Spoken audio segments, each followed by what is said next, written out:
masih ada isu yang masih hangat nih. Jadi belum dilantik menjadi presiden, Joko Widodo sudah mendapat penolakan. Sejumlah pihak menuntut pelantikan Jokowi ditunda terkait dugaan kasus korupsi. Organisasi massa Front Pelopor mendesak DPR mengusut dugaan kasus hukum yang melibatkan Jokowi JK. Bahkan bila perlu pelantikan Jokowi JK sebagai presiden dan wakil presiden harus ditunda. Jadi saya berbicara ini bukan secara subjektif ya, objektif, ada data, ada bukti. Kalau mau berbicara jujur, para penegak hukum, institusi hukum kita ini harusnya segera panggil. Ya whatever pelantikan, bisa saja ditunda. Tak hanya Front Pelopor, Wakil Ketua Dewan Pembina Partai Gerindra Hashim Joyo Hadikusumo juga mengumbar komentar di sejumlah media asing. Hashim menuding Jokowi terlibat kasus korupsi selama menjabat menjadi Gubernur DKI Jakarta. Tak hanya itu, Hashim juga siap menjegal pemerintahan Joko Widodo dan Yusuf Kala. Namun Wakil Ketua Umum Partai Gerindra menegaskan komentar Hashim Joyo Hadikusumo murni pernyataan pribadi. Koalisi Merah Putih akan menjadi oposisi bagi pemerintah, namun tidak berniat menjegal kepemimpinan Jokowi JK. Dalam wacana, saya kira bebas orang berpendapat. Tidak boleh kita membuat orang harus berpendapat sama dengan kita. Jadi pernyataan Pak Hashim itu ya sah-sah saja. Tapi mungkin bukan merupakan pernyataan resmi dari Koalisi Merah Putih. Dan juga semangat dari Pak Hashim itu saya kira sejalan.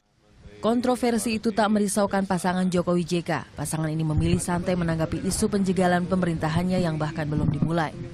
Tidak ada semangat JK menjega, nggak ada. Mestinya udah nggak ada. Nanti tarungnya 5 tahun lagi, tarung lagi, nggak apa-apa. Ayo semangat JK menjega. Pikir saya nggak ngerti pikiran seperti apa kalau semangatnya JK menjega.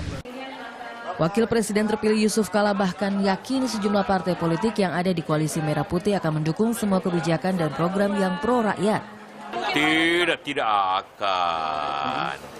Pertama, saya yakin katakanlah Golkar, Ical sudah memberikan suatu pemahaman statement yang baik untuk tetap mendukung program-program baik dari pemerintah. Demokrat di bawah pimpinan Pak SBY tentu pimpinan yang sangat demokratis, menghargai arti demokrasi. Tidak mungkin kesepakatan rakyat itu kemudian ditolak oleh Demokrat. Itu tidak akan terjadi apa-apa. Untuk saat ini Jokowi JK lebih memilih fokus pada penyusunan kabinet dan mempersiapkan program kerja yang akan langsung diterapkan begitu mereka dilantik 20 Oktober mendatang. Tim Liputan melaporkan untuk NET. Harus ada harga yang dibayar. Ini adalah pernyataan yang dinyatakan oleh Hashim Joyo Hadikusumo, adik dari Prabowo, dan dilansir oleh Wall Street Journal ya. Dan ini sebenarnya pernyataan yang sangat menarik kalau dipikir-pikir. Kira-kira sebenarnya harga apa sih yang harus dibayar? Nah ini menurut pendapat dari Wasekjen DPP Partai Demokrasi Indonesia Perjuangan, Hasto Kristianto, yang mengatakan bahwa pola pikir seperti ini sebenarnya adalah pola pikir investasi, bisnis seperti itu kan. Kalau misalnya dipikir harga apa gitu kan, kita bertanya-tanya gitu kan, apakah ini investasi politik, lalu di mana kepentingan rakyat. Nah seperti itu.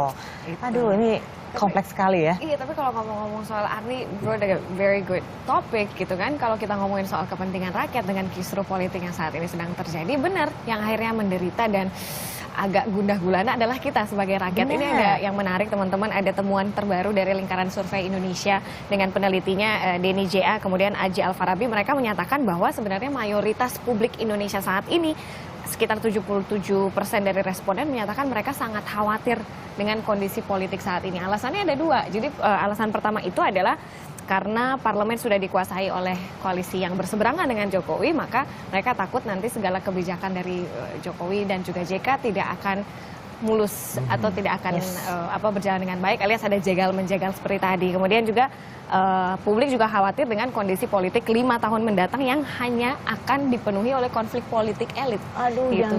Jangan sampai ternyata akhirnya maksudnya kita harus menyadarkan bahwa politik is a politik, kepentingan di atas segalanya, yes. Tapi ujung-ujungnya karena kita negara demokrasi, rakyat juga paling penting nih sekarang. Iya, kan? Betul. Jangan sampai rakyat dilupakan nih Cita ya. Dan banyak pihak yang sebenarnya juga sudah berbicara mengenai krisis ini ya. Yang mendekat. Dilantik juga belum, tapi kayaknya udah dapat serangan dari kanan kiri dan Bahkan salah satu wartawan senior The Washington Post, yaitu namanya adalah Walter Pincus, dia ini sempat bilang kalau yang dibutuhkan Jokowi itu sebenarnya nanti itu bukan juru bicara doang, tapi dia Apa membutuhkan tim ahli PR.